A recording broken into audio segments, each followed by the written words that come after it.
The S-500 Prometey, according to state media, can intercept hypersonic missiles, ballistic threats from space, stealth aircraft, and even low-orbit satellites. A shield layered over Moscow, a dome stretching across strategic corridors, an answer to everything the United States can launch. On paper, it is the final wall.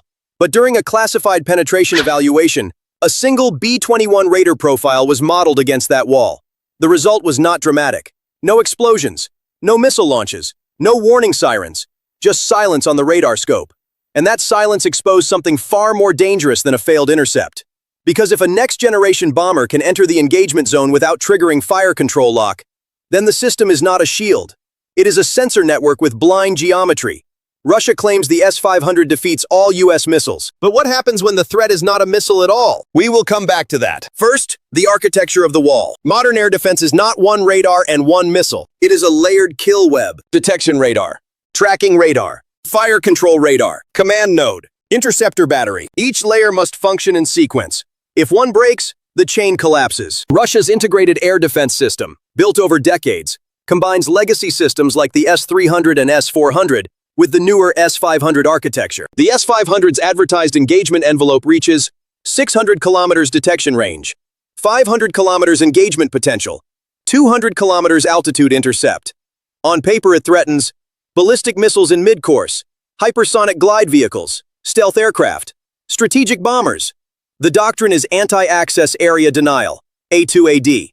The objective is simple: deny U.S. aircraft entry into contested airspace before they can launch standoff weapons.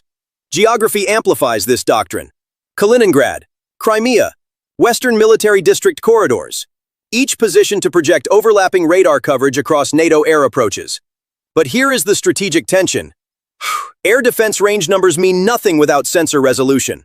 A radar may detect something at 600 kilometers, but detection is not targeting. Detection is a whisper. Targeting is a lock. To guide a missile, the system must detect the object, classify the object, track the object with precision, maintain continuous fire control illumination. If any stage fails, the interceptor becomes blind. And stealth aircraft are not built to outrun missiles. They are built to break stage 1, or more precisely, to distort the geometry between stage 1 and stage 4. Russia's claim is technological dominance through range. But range does not defeat physics. Radar cross-section is geometry. Signal strength is math. And fire control stability depends on signal-to-noise ratio. Which brings us to the apparent imbalance. Because on paper, the S-500 should see everything. So why did the test profile not trigger engagement? On paper, the numbers look overwhelming. The S-500 Prometey is designed to operate alongside layered assets: early warning radars, mobile interceptor launchers, and long-range surveillance arrays. The detection radar uses multi-band tracking, including VHF and L-band freak NCs. VHF matters. Longer wavelengths can, in theory, detect stealth aircraft more effectively because they interact differently with airframe geometry. Where X-band radar reflects sharply off edges, VHF can create resonance effects across broader surfaces. Russia understands this. That is why their doctrine does not rely on a single band. The architecture works like this. VHF radar detects a low observable object at long range.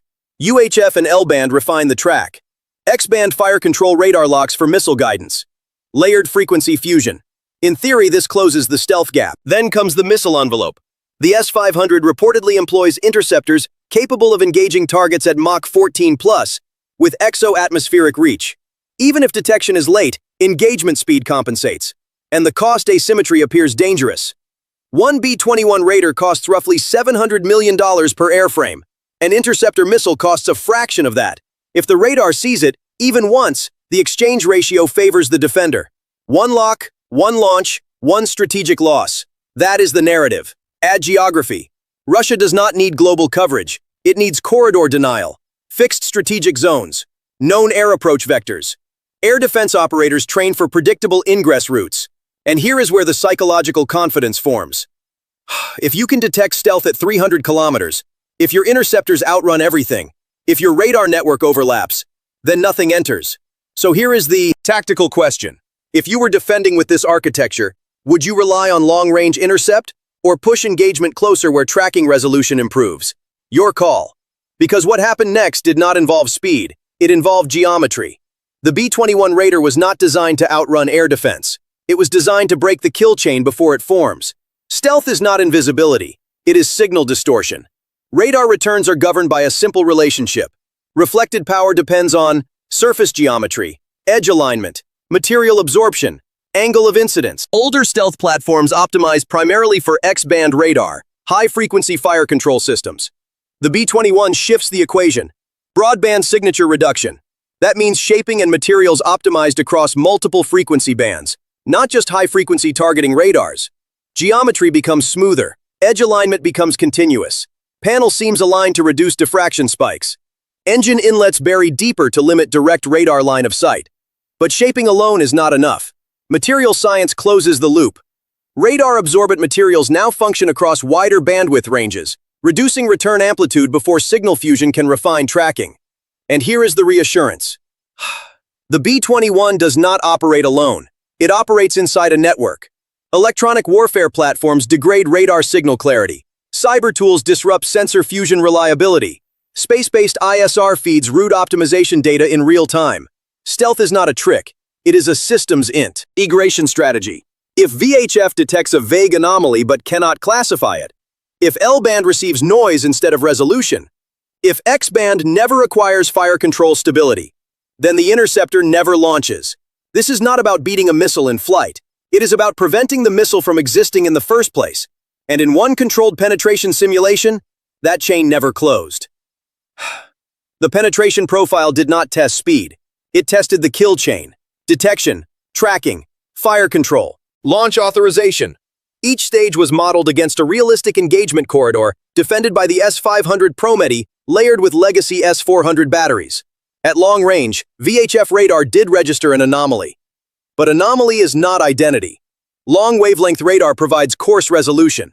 It can suggest that something exists in a sector of sky, but its beam width is wide. Angular resolution is poor. It cannot generate a tight tracking solution. To launch a missile, the system needs fire control precision measured in meters. The geometry of the B-21 radar complicates that handoff. Stealth aircraft are designed to scatter radar energy away from the transmitter. When VHF energy strikes the airframe, much of it diffracts or absorbs, rather than returning as a coherent spike. Instead of a sharp echo, the radar sees fluctuating noise. Signal-to-noise ratio becomes unstable, and fire control radar depends on stability. Here is math. If radar return power drops below threshold, track quality degrades. If track quality degrades, missile guidance accuracy collapses. A Mach 14 interceptor is meaningless if it cannot compute intercept geometry. Speed does not solve uncertainty. Physics doesn't negotiate. Now consider engagement geometry. Air defense radars assume a predictable ingress, high altitude, direct path, known corridor. The B-21 is optimized for variable altitude profiles. Lower altitude compresses radar horizon. Earth curvature limits detection range. At 100 meters altitude, a ground radar's detection horizon may shrink to roughly 40 kilometers, depending on antenna height. At that distance, reaction time compresses dramatically. And now the cost equation flips. An S-500 interceptor is estimated in the multi-million-dollar range. One launch against an uncertain track is expensive. Multiple launches against a stealth aircraft that never provides stable illumination? Unsustainable. The test scenario demonstrated delayed classification. Delayed classification meant delayed fire control. Delayed fire control meant no launch authorization. Not because the missile failed, because the system never achieved confidence. That is the vulnerability. Modern air defense depends on certainty. Stealth injects doubt, and doubt freezes launch commands. But this is not a video game. Russia does not rely solely on radar. There are counter-threat realities. Passive detection systems CA, track infrared signatures. Over-the-horizon radars can cue sectors. Electronic intelligence platforms can triangulate emissions. Stealth aircraft radiate heat. They emit electronic signals. They operate in contested environments. So mitigation matters. The B-21 reduces infrared plume through engine shielding and exhaust mixing. Mission systems minimize emissions. Flight paths integrate with space-based ISR to avoid high-density sensor zones. And most importantly, it does not fly alone. Electronic warfare aircraft degrade radar coherence. Cyber operations target sensor fusion nodes. Decoys force radar operators to split tracking resources. Layered offense mirrors layered defense. This is systems integration versus systems integration. Now consider scale. If even one B-21 penetrates undetected, it can deploy standoff munitions. Those munitions can target radar nodes, command centers, or launchers.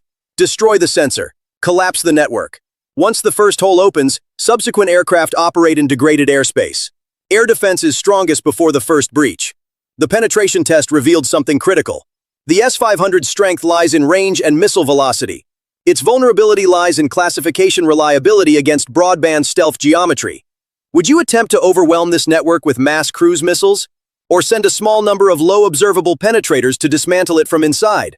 Your strategic call. Russia is not static. Following exposure of stealth penetration concerns, emphasis has increased on multi-static radar arrays, passive RF detection grids, infrared search and track expansion, electronic warfare counter-stealth experimentation. Multi-static radar is significant. Instead of one transmitter and one receiver, multiple receivers collect scattered returns from different angles. This can improve detection probability against low observable targets, but it introduces complexity. Data fusion latency increases, false positives rise, processing load expands, and processing load creates delay. Delay in air defense is lethal. The U.S. response is not to rely on stealth alone. It is to combine standoff jamming, cyber intrusion into sensor networks, space ISR route optimization, decoy saturation. Air warfare has shifted from platform dominance to network dominance. The B-21 is a node in a broader architecture, and here the second reassurance becomes clear. Even if detection probability improves, engagement probability does not automatically follow. Detection is one layer, tracking is another, fire control is another, interception is another. Each must survive electronic attack. Each must operate under uncertainty. The penetration test did not prove the S-500 useless. It proved the S-500 is not omnipotent. That distinction matters. Air defense remains dangerous. Integrated systems can still down aircraft. Operators adapt. Countermeasures evolve. But the idea of an impenetrable dome does not survive contact with broadband stealth and coordinated network disruption. The earlier question, what happens when the threat is not a missile, now has its answer.